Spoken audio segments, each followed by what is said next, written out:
I really read The Moral Landscape a lot, and I thought about it a lot, and so this is what it looks like to me. So you make the proposition that we have to breach the gap between facts and values, because otherwise our values are left hanging unmoored, and that certainly brings about the danger of nihilism, but also a potential danger of swing to totalitarianism, something we agree about. I truly do believe that. Right. And then you perform an operation, a conceptual operation, and you say, surely we can all agree that, and then you outline a story about this woman who lives in this horrible country, who's basically just being starved and disease-ridden and tortured her whole life and having just a hell of a time of it, to put it in a phrase. And then you say, well, surely we can all agree that that's not good. And then you contrast that with, at least in principle, the sort of life that we would all like to have if we could choose the life that we have. And then you say, well, we could start with the proposition that we should move away from this terrible, hellish circumstance, and we should move towards this more ideal perspective. And you say, if we could only agree on that, then. And so, right. and so, like, so far so good. But there's a couple of things that go along with that are quite interesting. And so the first is that actually what you're claiming is that the highest moral good isn't existing in that better space. The highest moral good is acting in the manner that moves us from the hellish domain to the desirable domain. It seems to me to be implicit in your argument. So there's a pattern of behavior that constitutes the ethic. Well, I would say that existing in that better space is good enough as well. So, I mean, there's the question of what it takes to move from where you are to someplace better, and then there's just the someplace that's better. There's both of those. Yeah. Well, but perhaps we could say, look, what's the ultimate hell? It might be existing in the hell that you described, but it also might be, this is something worse, I think. I think that participating in the process that brings about that hell is actually a hell that's even deeper than the hell. So it's an analogous argument. There's the state of being in a good state, but there's also the state of being that brings you to that good state, and then there's the state of being that's a terrible state, and the process that brings you to that terrible state. And one of the things that I've learned from the archetypal and religious texts that I've studied, as well as the philosophical texts, is that the process that transforms society into something approximating hell is a lower hell.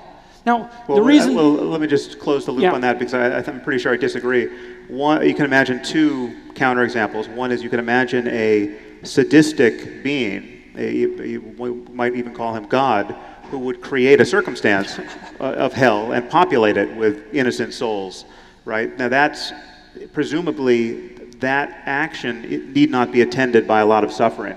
Or you could imagine some... No, but it's still wrong. Oh, so totally it's still wrong. Yes. No, yes. You could even imagine someone who enjoys generating exactly. hell. Yes, it could be a source but that would even perverse be more wrong than not enjoying it. Right. Yes. Okay, so we want to separate out two things. We want to separate out these states of being and the process that brings them into being. And I do believe you do that in your work, because basically what you suggest is that the appropriate way to act ethically is to act in a manner that moves us away from hell and moves us towards a desirable state. Now the thing is that as far as I'm concerned, there's a couple of things about that. The first thing is that I wouldn't say that mode of acting is a fact. I would say it's a personality. And that what you're suggesting is that people embody the personality that moves society away from hell towards heaven, for lack of a better term.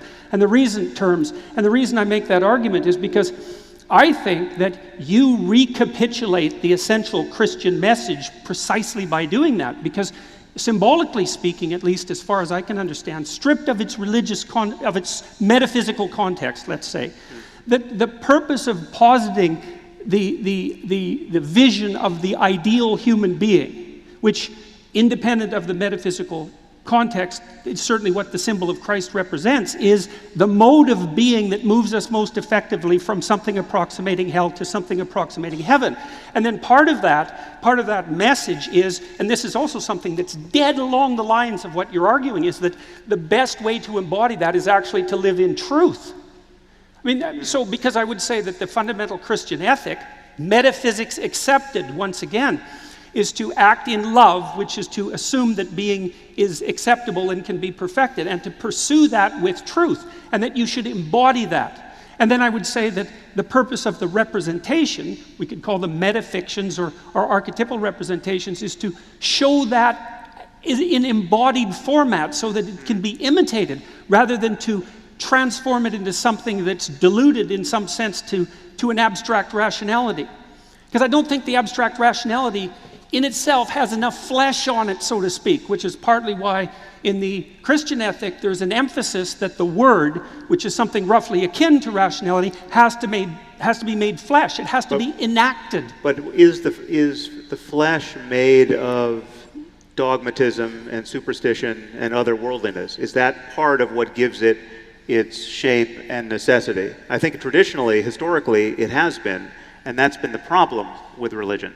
If you denude it of everything that is unjustifiable in the light of 21st century science and rationality, I think what you have to get down to is something quite a bit more universal and less provincial than any specific religion.